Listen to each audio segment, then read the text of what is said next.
नमस्कार। राजस्थान की तमाम फटाफट खबरों में आपका स्वागत है। राजस्थान की खबरों के लिए आपसे निवेदन कि यदि आपने हमारे चैनल को सब्सक्राइब नहीं किया है तो कृपया करके राजस्थान की खबरों के लिए आपके अपने चैनल को सब्सक्राइब करना ना भूलें। आप सब्सक्राइब करते हैं तो हमें हिम्मत होती है सही और सच्ची खबरें आप तक पहुंचाने की, वरना मीडिया में किस तरह से खबरें आपको दिखाई जा रही है यह आप भली भांति जानते हैं, समझने लग गए हैं। कहीं न कहीं इस तरह की खबरें आ जाती है कि मीडिया को पूरा प्रचार प्रसार करने का मौका मिल जाता है कि आपको वह बहका सके, भटका सके। जी हाँ, तो क्या है आज की बड़ी खबरें? जी हाँ, राजस्थान की खबरों में लेकिन सबसे बड़ा दाग लगा जम्मू कश्मीर में। इसलिए जम्मू कश्मीर की खबर, जम्मू कश्मीर के अनंतनाग जिले में पहलगाम से 6 किलोमीटर दूर स्थित पर्यटन स्थल बेसरन घाटी में मंगलवार दोपहर 2:45 पर आतंकियों ने बड़ा हमला किया। सेना की वर्दी पहने 5 आतंकियों ने 40 पर्यटकों के समूह पर अंधाधुंध गोलियां बरसाई। इनमें से 26 पर्यटकों की मौत हो गई जबकि कई घायल हैं। मृतकों में यूएई और नेपाल का एक नागरिक और 2 स्थानीय लोग भी शामिल हैं। यह कश्मीर में पर्यटकों पर 25 साल का सबसे बड़ा आतंकी हमला है। इससे पहले 1 अगस्त 2000 को अमरनाथ के बेस कैंप पर हमले में 30 से ज्यादा नागरिक मारे गए थे। मार्च 2000 में ही आतंकियों ने दक्षिण कश्मीर के छत्तीस सिंहपुरा में 35 सिखों की हत्या कर दी थी। तब अमेरिकी राष्ट्रपति बिल क्लिंटन भारत आए हुए थे। घाटी में सबसे घातक हमला 14 फरवरी 2019 को पुलवामा में हुआ था, जिसमें 40 जवान शहीद हो गए थे। इसलिए प्रत्यक्षदर्शियों ने बताया कि आतंकी मिनी स्विट्जरलैंड कहे जाने वाले घास के मैदान में घुसे और गोलियां बरसाने लगे। हमले की जिम्मेदारी लश्कर ए तैयबा से जुड़े आतंकी संगठन टीआरएफ ने ली है। सेना ने आशंका जताई है कि संभव है कि आतंकी जम्मू के किश्तवाड़ से दक्षिण कश्मीर के कोकेरनाग के रास्ते बेसरन पहुंचे हो। हमले की खबर फैलते ही पहलगाम की सड़कों पर सन्नाटा पसर गया। बड़ी संख्या में पर्यटक होटल छोड़कर सुरक्षित स्थानों की ओर चले गए। सुरक्षा बलों ने बेसरन को घेरकर सर्च ऑपरेशन शुरू कर दिया है। वहीं राजनाथ सिंह रक्षा मंत्री ने कहा कि पहलगाम आतंकी हमले की खबर से बहुत दुख हुआ। निर्दोष नागरिकों पर यह नृशंस हमला कायरतापूर्ण कृत्य है। वहीं राहुल गांधी ने कहा कि हमला निंदनीय है। आतंक के खिलाफ पूरा देश एकजुट है। सरकार जम्मू कश्मीर में हालत सामान्य होने के खोखले दावों के बजाय अब जवाबदेही लेते हुए ठोस कदम उठाए, ये कहना है राहुल गांधी नेता प्रतिपक्ष का। 4 दिन की जयपुर यात्रा पर आए अमेरिका के उपराष्ट्रपति जेडी वेंस व उनका परिवार मंगलवार सुबह 9 बजे आमेर फोर्ट पहुंचा। रामबाग पैलेस से उनका कारवां पुराने शहर हवा महल होते हुए आमेर के हाथी स्टैंड पर पहुंचा। भारी सुरक्षा व्यवस्था के बीच यहां से वेंस व उनके लोग 10 जीपों में सवार होकर आमेर फोर्ट के जलेब चौक तक गए। यहाँ के सूरज पोल पर बिछे रेड कारपेट पर उतरते ही उनका स्वागत 2 सजे धजे हाथियों ने किया। वेंस परिवार ने हाथ हिलाकर उनका अभिवादन किया। इसके बाद सिंह पोल की सीढ़ी के पास प्रदेश के मुख्यमंत्री भजनलाल शर्मा और उप मुख्यमंत्री दिया कुमारी ने वेंस परिवार का स्वागत गुलदस्ता देकर किया। दोनों ने वेंस परिवार को राजस्थान की संस्कृति से जुड़ी कई जानकारियां दी। इस दौरान करीब 50 लोक कलाकारों की टोली ने कच्छी घोड़ी, घूमर और कालबेलिया नृत्य कर मेहमानों का स्वागत किया। वेंस ने इसके बाद किले में दीवाने आम, गणेश पोल, शीश महल और मानसिंह महल देखा। इनसे जुड़े कई प्रश्न गाइड से पूछे। करीब 1 घंटे तक महल देखने के बाद वह जलेब चौक आ गए। वेंस ने यहां अधिकारियों व कलाकारों का मेहमानबाजी के लिए आभार जताया। पिछले 1 साल से दुनिया भर को अपनी चमक से चकाचौंध कर रहा सोना मंगलवार को जयपुर में 1 लाख रुपए के माइलस्टोन को पार कर गया। शुद्ध सोने में मंगलवार को एक ही दिन में सबसे बड़ी तेजी दर्ज की गई।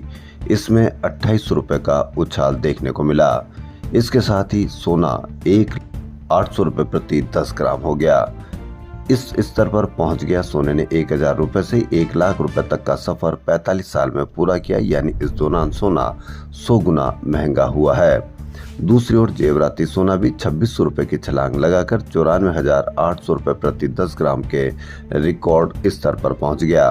बता दें कि वर्ष 1965 में 10 ग्राम सोने का औसत भाव मात्र 100 रुपए था। उस हिसाब से देखें तो 60 साल में सोना 100 रुपए से 1 लाख रुपए तक पहुंचा है।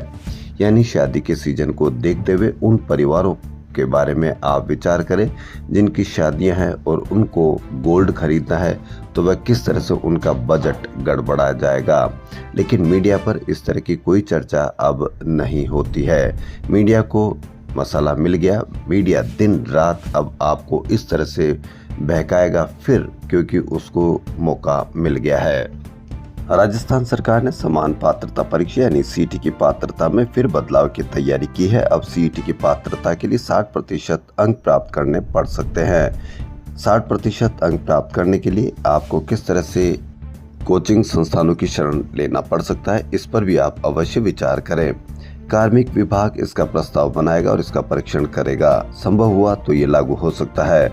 वर्तमान में 40% अंक प्राप्त करने पर सीईटी की पात्रता मिलती है। इस नियम के कारण सीईटी का उद्देश्य सफल नहीं हो पा रहा है, क्योंकि इस बार ही सीईटी स्नातक में ही 11 लाख से ऊपर बैठे थे छात्र। उनमें से 8,78,000 अभ्यर्थियों को पात्रता मिल गई थी। रीट में वर्तमान में 60% अंकों पर पात्रता मिलती है। प्रक्रियाधीन और लंबित भर्तियों को पूरा करने के लिए सरकार सख्त है। इसी के चलते पिछले दिनों मुख्यमंत्री भजनलाल शर्मा की अध्यक्षता में भर्तियों को लेकर सभी विभागों की बैठक हुई थी, जिसमें सीएम ने भर्तियों को लेकर कई महत्वपूर्ण निर्देश दिए। इसमें कार्मिक विभाग को सीईटी के लिए 60% अंकों पर पात्रता का प्रस्ताव तैयार कर परीक्षण करने के निर्देश दिए गए हैं। सभी विभागों को अगले 4 साल में रिटायरमेंट के बाद खाली होने वाले पदों की गणना करने को भी कहा गया है। परिवहन विभाग वाहनों के रिकॉर्ड में मोबाइल नंबर अपडेट करने के लिए कैंप लगाएगा। आरटीओ प्रथम राजेंद्र सिंह शेखावत ने बताया कि इसके तहत आरटीओ प्रथम के झालाना और जगतपुरा कार्यालय में 30 अप्रैल तक कैंप लगाया जाएगा। वाहन मालिक कार्यालय में आकर मोबाइल नंबर अपडेट करवा सकते हैं। इसके साथ ही वाहन सिटीजन पोर्टल पर भी मोबाइल नंबर अपडेट कराने की सुविधा उपलब्ध होगी। वहीं लोग आधार कार्ड के जरिए घर बैठे ऑनलाइन भी मोबाइल नंबर अपडेट कर सकते हैं। यदि आप मोबाइल नंबर अपडेट कर सकते हैं तो कहीं भी प्रशासन या आरटीओ आपका वाहन देखकर आपके मोबाइल नंबर अपडेट होंगे, तो वह यदि चोरी हो गई तो भी जल्द से जल्द आपका वाहन पकड़ में आ सकता है। आरपीएससी द्वारा कृषि अधिकारी कृषि विभाग प्रतियोगी परीक्षा 2024 की मॉडल उत्तर कुंजी परीक्षा के 2 दिन बाद मंगलवार को जारी कर दी गई। अभ्यर्थी बुधवार से आपत्तियां दर्ज करवा सकेंगे।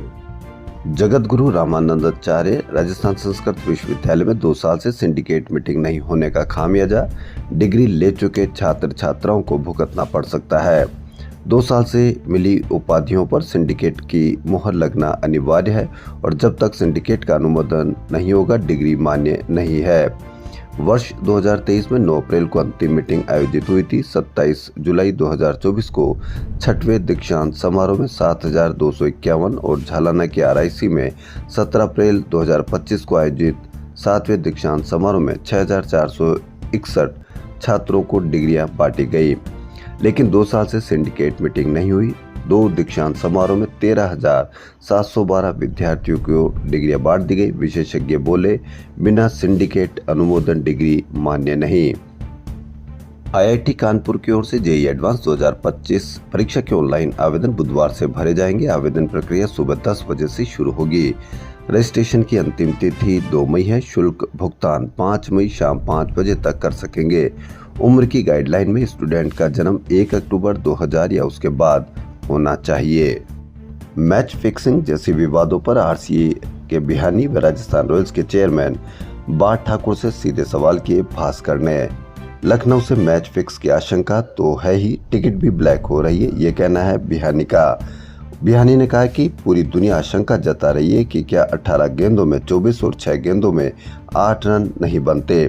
टॉप खिलाड़ी भी पिच पर थे। बीसीसीआई को जांच करनी चाहिए। रॉयल्स के उपाध्यक्ष राजीव खन्ना वही हैं जिनका नाम डायरी में था। कुछ भी कर सकते हैं। बगरू की ये खबर, जयपुर के पास स्थित बगरू में जुगल बाजार में मंगलवार शाम हथियारबंद 3 बदमाशों ने ज्वेलरी शॉप में पिस्तौल दिखाकर करीब 70 लाख रुपए का सोना लूट लिया। बदमाश 3 मिनट में वारदात को अंजाम देकर फरार हो गए। यूपीएससी की ओर से जारी सिविल सेवा के परिणाम में राजस्थान के 20 युवा चयनित हुए। जोधपुर के त्रिलोक को 20वीं और बहरोड के उत्कर्ष को 32वीं रैंक मिली है। दिव्यांग मनु गर्ग 91वें स्थान पर रहे। इसके अलावा जयपुर से 7 युवाओं का चयन हुआ। सबसे बड़ा संयोग है कि 4 साल में सिविल सेवा के नतीजों में प्रदेश में आईएएस आईपीएस क्रैक करने वालों का आंकड़ा बराबर रहा है। हालांकि सालाना आंकड़ों में ये संख्या आगे पीछे जरूर रही। गौरतलब है कि राजस्थान कैडर में आईएएस के 332 पद स्वीकृत है। मौजूद स्थिति में 269 आईएएस तैनात है। वहीं आईपीएस अधिकारियों को कैडर 222 का है। वर्तमान में 206 कार्यरत हैं। राजस्थान के 5 सरकारी बिजली निगमों में 5 साल में भर्ती हुए कर्मचारियों और अधिकारियों के दस्तावेजों की दोबारा जांच होगी। इसके साथ ही आवेदन पत्र के समय और वर्तमान के फोटो हस्ताक्षर का मिलान किया जाएगा। जांच के दौरान जिन कर्मचारियों व अधिकारियों की भर्ती संबंधी सूचनाएं संदिग्ध लगेगी तो इसकी जानकारी बिजली निगम के कार्मिक शाखा को भेजी जाएगी।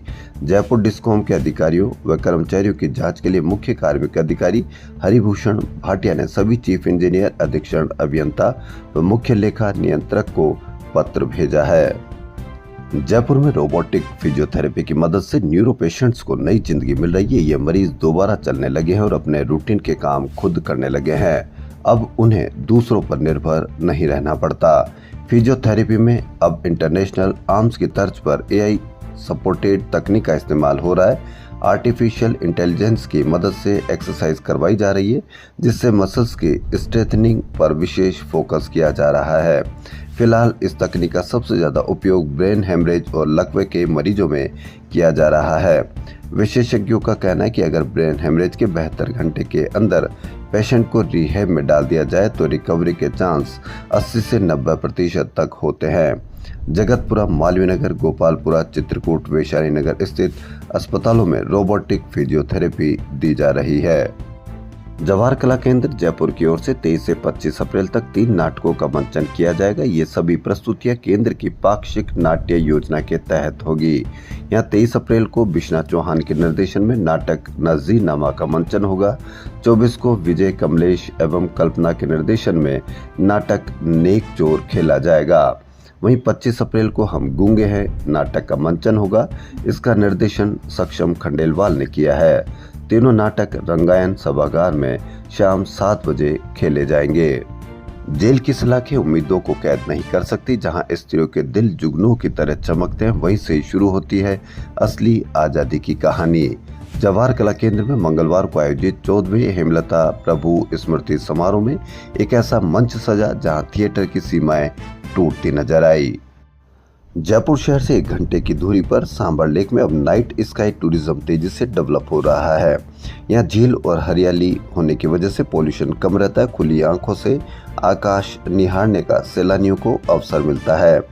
वहाँ एक्सपर्ट खुले आसमान में टेलीस्कोप से ग्रह और तारे दिखाते हैं जो पूरी चमक के साथ नजर आते हैं। 25 को चंद्रमा, शुक्र और शनि बहुत निकट होंगे, जिन्हें सांबर लेक के किनारे देख पाएंगे बड़ी संख्या में सैलानी। राजस्थान में बाल विवाह पर रोक लगाने के लिए पुलिस मुख्यालय द्वारा 26 अप्रैल से 5 दिन का विशेष अभियान ऑपरेशन लाड शुरू किया जा रहा है। इस अभियान के तहत विवाह संपन्न कराने वाले पंडित से लेकर टेंट लगाने वाले बैंड, घोड़ी वाले, हलवाई को भी पाबंद किया जाएगा ताकि वह लोग बाल विवाह की सूचना दे सके। ADG civil rights Malini Agarwal ने बताया कि प्रदेश में अक्षय तृतीया यानी आखा तीज व पीपल पूर्णिमा जैसे पर्वों पर ग्रामीण क्षेत्रों में कई लोग बच्चों का बाल विवाह कर देते हैं। ऐसे में रोकथाम व लोगों को जागरूक करने के लिए ऑपरेशन लाडली चलाया जा रहा है। इसके दौरान रेंज व जिला स्तर पर कार्यरत विभिन्न महिला संगठन, सरकारी एवं गैर सरकारी संगठनों की सहायता से स्कूल व ग्राम स्तर तक कार्यशाला का आयोजन किया जाएगा। इसके अलावा प्रमुख बाजार, दुकानें, सार्वजनिक स्थानों पर लेखन जागरूकता रैली का आयोजन और धार्मिक कार्यक्रमों में लोगों को बाल विवाह नहीं कराने की शपथ दिलाएंगे। साथ ही मुखबिर तंत्र मजबूत करने के लिए विवाह संपन्न करने वाले पंडित, टेंट वाले, बैंड व घोड़ी वाले और हलवाई को पाबंद किया जाएगा कि वह बाल विवाह की सूचना तुरंत पुलिस को दे। ऐसा नहीं करने पर उनके खिलाफ भी कार्रवाई की जाएगी। RUHS की ओर से सत्र 2024-25 में नर्सिंग संकाय में प्रवेश ले चुके छात्रों के एनरोलमेंट पात्रता के लिए ऑनलाइन आवेदन प्रक्रिया प्रारंभ कर दी है। राष्ट्रीय खाद्य सुरक्षा योजना के तहत जयपुर जिले में 1,44,583 अपात्र लाभार्थियों ने योजना का लाभ छोड़ दिया। विभाग ने उन्हें गिव अप अभियान के तहत सूची से हटाया। वहीं जिले में 1,42,787 नए पात्र लोगों को योजना में जोड़ा गया है। जिला रसद अधिकारी ने बताया कि जिला कलेक्टर डॉक्टर जितेंद्र कुमार सोनी के निर्देश पर अभियान चलाया जा रहा है। जयपुर में 491 अपात्रों को नोटिस जारी किए गए हैं। इन्हें 30 अप्रैल तक स्वेच्छा से नाम हटवाने का मौका दिया गया है। इसके बाद कार्रवाई की जाएगी। योजना का लाभ लेने की तिथि से लेकर नाम हटाने तक प्राप्त खाद्यान्न की वसूली 27 रुपए प्रति किलो की दर से की जाएगी। इसके क्रम में आप सभी से निवेदन है कि यदि आप अनाज खरीद सकते हैं तो आप अनाज खरीदें, क्योंकि आप यदि अनाज खरीदने की पोजीशन में हैं और फिर भी यदि आप खाद्य सुरक्षा के तहत अनाज लेते हैं तो आप उन गरीब भाई बहनों का हक मारते हैं जो आप उनको हक मिलना चाहिए। आपने कृष्ण सुदामा की कहानी सुनी होगी। सुदामा ने एक थोड़े से जो अन्न था, चना था, वह कृष्ण का खा लिया तो पूरी जिंदगी भर उनको गरीबी भुगतनी पड़ी। इसी क्रम में आपसे निवेदन है कि यदि आप किसी दूसरे का हक खाएंगे तो हो सकता है कि पूरी जिंदगी भर आपको उसका खामियाजा भुगतना पड़े। इसलिए आपसे निवेदन है कि यदि आप सक्षम हैं तो आप इस तरह से खाद्य सुरक्षा में अन्न को ना लें, क्योंकि किसी दूसरे का हक मारना, यदि आप धर्म को मानते हैं तो आप इस पर भी आप अवश्य कमेंट करके बताएं और विचार करें। कोटा में खेली गई अंडर 20 राष्ट्रीय कुश्ती प्रतियोगिता में 16 गोल्ड के साथ हरियाणा ने अपनी बादशाहत कायम रखी। राजस्थान ने 1 गोल्ड और 7 ब्रॉन्ज मेडल जीते। 6 गोल्ड के साथ दिल्ली दूसरे और तीसरे स्थान पर, 3 गोल्ड के साथ उत्तर प्रदेश है। आयोजन समिति के अध्यक्ष IK दत्ता ने बताया कि प्रतियोगिता के आखिरी दिन महिला कैटेगरी के 53 किलो में राजस्थान की कविता माली, 59 किलो में राजस्थान की अंजलि साहू ने ब्रॉन्ज मेडल अपने नाम किए। वहीं राजस्थान के अवलोकित सिंह ने मंगलवार को गुवाहाटी में संपन्न 5वीं all India Brahmaputra open squash championship 2025 में लड़कों के अंडर 19 वर्ग में रजत पदक हासिल किया। वहीं राजस्थान के धैर्य गोगिया और राशि चौधरी ने अपने अपने वर्ग में कांस्य पदक अपने नाम किए। राजस्थान स्क्वैश एकेडमी के संचालक सुरभि मिश्रा ने बताया कि लड़कों के अंडर 19 वर्ग में अवलोकित ने शानदार प्रदर्शन करते हुए फाइनल में प्रवेश किया। राजस्थान की राजधानी जयपुर के गांधीनगर कॉलोनी वासियों ने 1950 से 1990 के बीच रहने वाले पूर्व निवासियों का आत्मीय मिलन समारोह मंगलवार को EP स्थित ब्लू प्लेटो रेस्टोरेंट में हुआ। दशकों बाद एक दूसरे से मिलकर लोगों की आंखें नम हो गई, बचपन की यादें ताजा हो गई। इस आयोजन की प्रेरणा कॉलेज एलुमनाई की तर्ज पर मोहल्ले की यादों को फिर से जीने की सोच से मिली। आयोजन को सफल बनाने में अनिल कुमार सक्सेना, अटल, किशोर कुमार झा, चंद्रशेखर सुरेश शर्मा, प्रवीण चड्डा, प्रकाश पोखरना, प्यारेलाल वर्मा की अहम भूमिका रही। देश के अलग अलग हिस्सों से 100 से ज्यादा पूर्ववासी इसमें शामिल हुए। इनमें कई ऐसे लोग थे जिन्होंने अपने अपने क्षेत्रों में नाम कमाया। Doctor LM Bhandari, CM Bhandari, CS Pokharna, Rekha Bhandari Bharat सरकार में प्रिंसिपल साइंटिस्ट रहे। अब कांग्रेस ने भी एक साथ 2 प्लान पर काम शुरू किया है। पार्टी को मजबूत करने के लिए एक तरफ राजस्थान नेतृत्व में राजस्थान कांग्रेस का मिशन वागड़ शुरू किया है। इसके तहत आदिवासी वोट बैंक के लिए एक एक्शन प्लान तय किया है। इसके तहत 3 दिन में 5 जिलों में दिग्गज कांग्रेस नेता मंथन करेंगे। ट्राइबल बेल्ट में टीकाराम जूली को प्रमुखता से उतारा जाएगा। दूसरी तरफ राजस्थान कांग्रेस में जान फूंकने के लिए 82 वर्षीय कांग्रेस के राष्ट्रीय अध्यक्ष मल्लिकार्जुन खड़गे राजस्थान आ रहे हैं। खड़गे हर राज्य में जाकर वहां प्रदेश इकाई के साथ साथ जिला इकाइयों से मुलाकात करेंगे। अगले चरण में मंडल, ब्लॉक और बूथ स्तर पर मजबूती के लिए काम करने का रोड मैप देंगे। खड़गे का राजस्थान में फोकस आदिवासी और दलित वोट पर होगा। कांग्रेस की खोई जमीन फिर से लौटाने का मजबूत प्रयास, खड़गे खुद मैदान में खड़े होंगे, दूसरे को भी खड़े करेंगे। अभी तय नहीं हुआ कि नेता प्रतिपक्ष राहुल गांधी इस मुहिम में खड़गे के साथ रहेंगे या नहीं। कांग्रेस अध्यक्ष मल्लिकार्जुन खड़गे 28 अप्रैल को जयपुर आएंगे। यहां पर कांग्रेस के बूथ स्तरीय एजेंटों के सम्मेलन को संबोधित करेंगे। इसके साथ ही कांग्रेस अध्यक्ष खड़गे कार्यकर्ताओं से मतदाता सूची में अनियमितताओं पर नजर रखने का आंदोलन का पथ तय करेंगे। विश्व पृथ्वी दिवस के उपलक्ष्य में स्वायत्त शासन विभाग परिसर में वृक्षारोपण कार्यक्रम रखा गया। राजस्थान के चिकित्सा एवं स्वास्थ्य मंत्री गजेंद्र सिंह खीवसर ने प्रचंड गर्मी हीट वेव को लेकर पूरे स्वास्थ्य तंत्र को 24 घंटे अलर्ट रहने के निर्देश दिए हैं। मंत्री ने हीट वेव से 0 मौत का लक्ष्य दिया है। हर अस्पताल में डेडिकेटेड वार्ड अभी से तैयार रखने के आदेश दिए हैं। रैपिड रेस्पॉन्स सिस्टम को 24 घंटे और 7 ही दिन अलर्ट रहने पर कहा गया है। खीवसर ने कहा कि सभी अधिकारी एवं कार्मिक इस भावना के साथ काम करें कि लू तापघात से प्रदेश में कोई जनहानि नहीं हो। मेडिकल कॉलेज से संबद्ध अस्पतालों से लेकर सब सेंटर तक पूरी मुस्तैदी के साथ जांच, दवा, उपचार सहित तमाम व्यवस्थाएं पुख्ता रहे। उन्होंने कहा कि चिकित्सा व्यवस्था को लेकर कोई भी लापरवाही या कमी सामने आती है तो संबंधित चिकित्सा संस्थान के प्रभारी की जिम्मेदारी तय की जाएगी। खीवसर मंगलवार को स्वास्थ्य भवन में हीट वेव प्रबंधन को लेकर प्रदेश भर में की गई तैयारियां एवं गतिविधियों की समीक्षा कर रहे थे। राजस्थान में नए कोऑपरेटिव कोड को लेकर मंगलवार को मुख्यमंत्री भजनलाल शर्मा ने सीएमआर में सहकारिता विभाग के अधिकारियों की बैठक ली। बैठक में मुख्यमंत्री भजनलाल शर्मा ने कहा कि अंत्योदय के संकल्प को साकार करने में सहकारिता महत्वपूर्ण भूमिका निभाता है तथा सहकारिता क्षेत्र को सशक्त बनाना राज्य सरकार की प्राथमिकता है। उन्होंने कहा कि नए कोऑपरेटिव कोड से सहकारी संस्थाओं में पारदर्शिता व जवाबदेही को बढ़ावा मिलेगा। राजस्थान की बिजली निगमों के 57,000 अधिकारियों व कर्मचारियों को 1 करोड़ रुपए तक का बीमा कवर मिलेगा।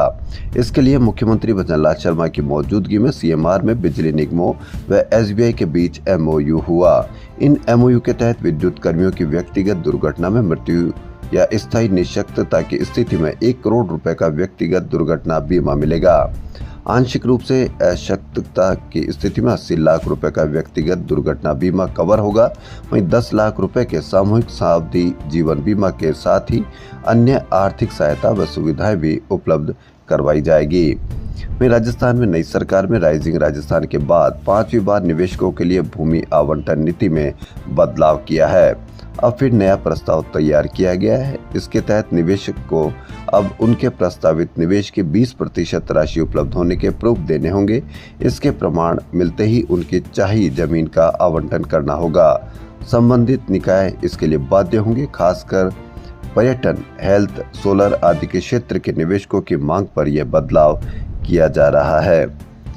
मुख्यमंत्री भजनलाल शर्मा ने जम्मू कश्मीर के पहलगाम में पर्यटकों पर हुए कायराना आतंकी हमले की कड़ी निंदा की है। उन्होंने आतंकी हमले में मृत लोगों की आत्मा की शांति तथा परिजनों को यह दुख सहन करने की शक्ति देने की ईश्वर से प्रार्थना की है। उन्होंने घायलों के शीघ्र स्वस्थ होने की भी कामना की है।